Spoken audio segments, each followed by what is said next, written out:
Bem-vindos de volta, turma. Vamos dar uma olhadinha na continuação do assunto reforma trabalhista. Vejam, nós falamos já anteriormente que a reforma, a terceirização, não vai afetar os concursos públicos. Os demais pontos que estão contidos na reforma trabalhista, além da terceirização, que vão além da terceirização, também ao contrário do que se está dizendo, não vão acabar com os direitos trabalhistas. Por quê? Os direitos trabalhistas estão, de modo fundamental, básico, previstos na Constituição Federal. A nossa Constituição é bastante extensa. Para vocês terem uma comparação, a Constituição dos Estados Unidos, contando as emendas, tem 12 artigos. A nossa Constituição tem mais de 250. Então nós dizemos que a nossa Constituição é do tipo cerrado, ou seja, ela vai regulamentar até as relações mínimas dentro da sociedade. Os direitos trabalhistas estão incluídos nas cláusulas pétreas da Constituição. Pétreo quer dizer de pedra, quer dizer imutável. Todos os direitos na Constituição, do artigo 5º ao artigo 15, são imutáveis.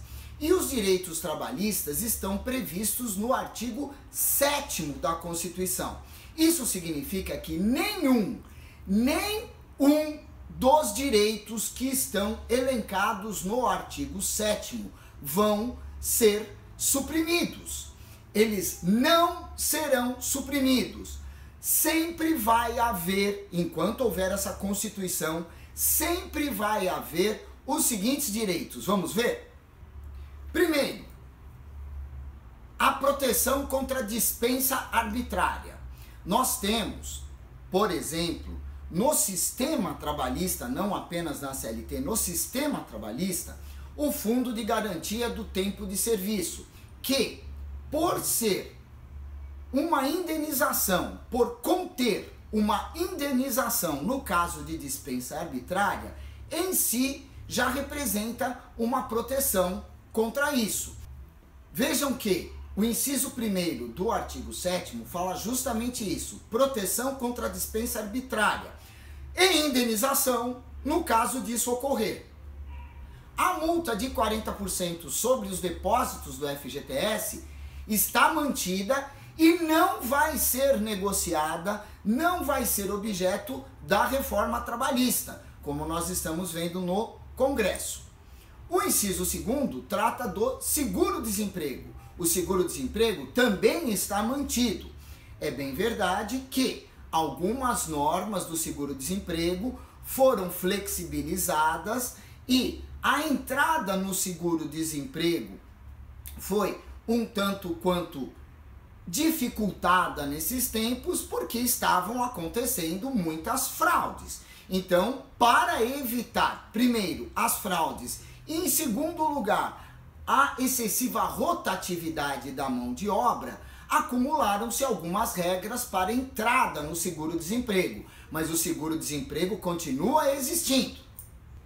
Também o salário mínimo não vai ser mexido, o salário mínimo vai continuar existindo e definido por lei, como acontece até hoje. As categorias profissionais continuam tendo piso salarial e o salário é irredutível, salvo negociação coletiva. E esse é um ponto fundamental da reforma trabalhista.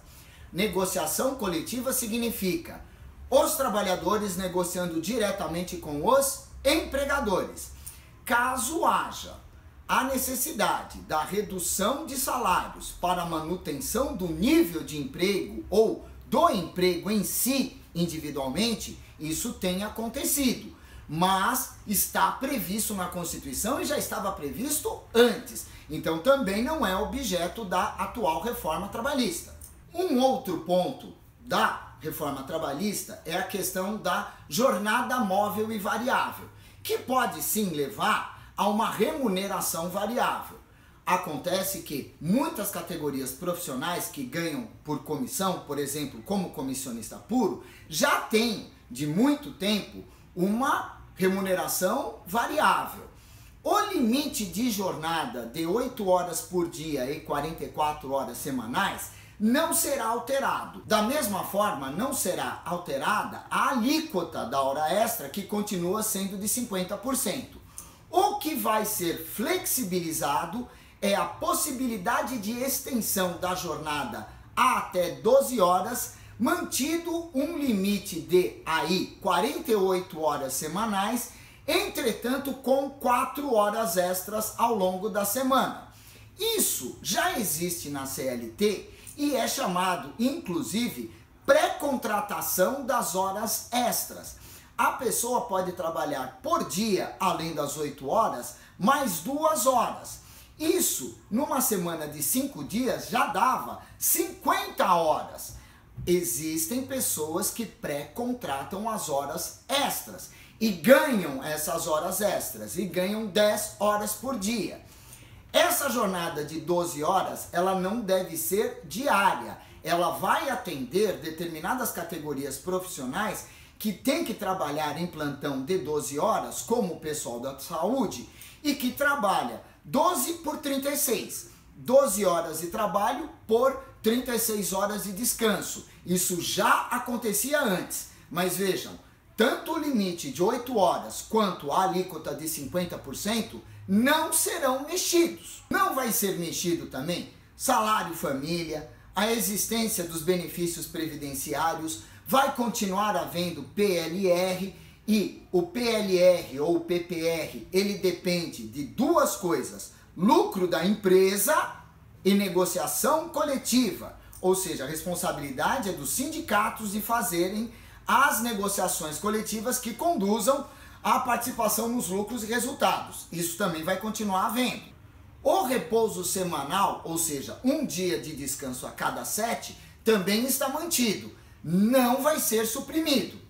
As férias anuais vão continuar tendo 30 dias e a sua remuneração continua sendo 1/3 sobre a remuneração normal. O que vai acontecer com as férias é uma flexibilização para que ela possa ser dividida em até 3 períodos, sendo que um deles não vai poder ser menor do que 14 dias, ou seja, 2 semanas, e dos 2 restantes, um deles não pode ser menor do que 5 dias. Vejam que, na prática, isso já vem acontecendo. A CLT tem uma proibição de que isso aconteça em mais de 2 vezes. Entretanto, isso não é do interesse, muitas vezes, do próprio trabalhador, que preferiria, com certeza, este que vos fala, preferiria ter umas férias de 14 dias num determinado período e outros 2 períodos, por exemplo, de 7 e 8 dias, em outros momentos do ano. Você garantir os 30 dias de férias de uma vez só, hoje em dia não tem mais sentido. Até por uma questão de sazonalidade, até por uma questão de você poder aproveitar as suas férias, por exemplo, no momento de baixa temporada.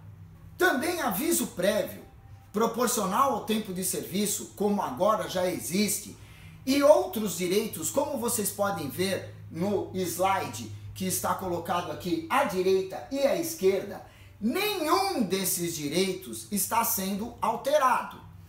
Mais adiante, na reforma trabalhista, pode ser que o artigo 8º da Constituição seja alterado por conta do sistema sindical, mas isso vai ser tema de um outro vídeo que eu vou fazer adiante. Nenhum dos direitos que eu acabei de falar será suprimido. O que vai acontecer é que esses direitos serão flexibilizados para adequar o Brasil ao século XXI.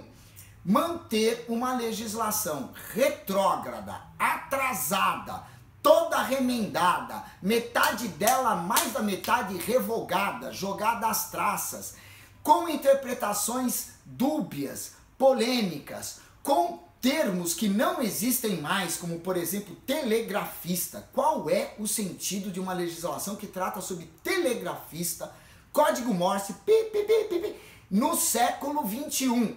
Isso é uma coisa que dá até vergonha. A última transmissão de telégrafo que aconteceu no mundo provavelmente foi nos anos 90, mais de 20 anos atrás.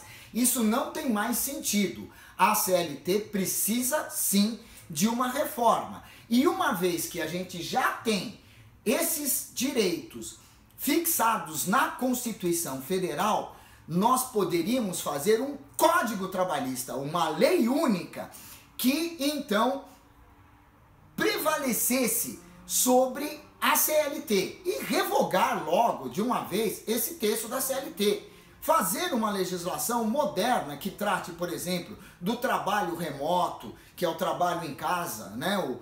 A pessoa com o seu home office trabalhando em casa, que vá considerar o trabalho pela internet, que vá considerar as novas relações sociais existentes no mundo hoje em dia. Nós precisamos desesperadamente de uma nova legislação nesse sentido. A CLT efetivamente é muito antiga.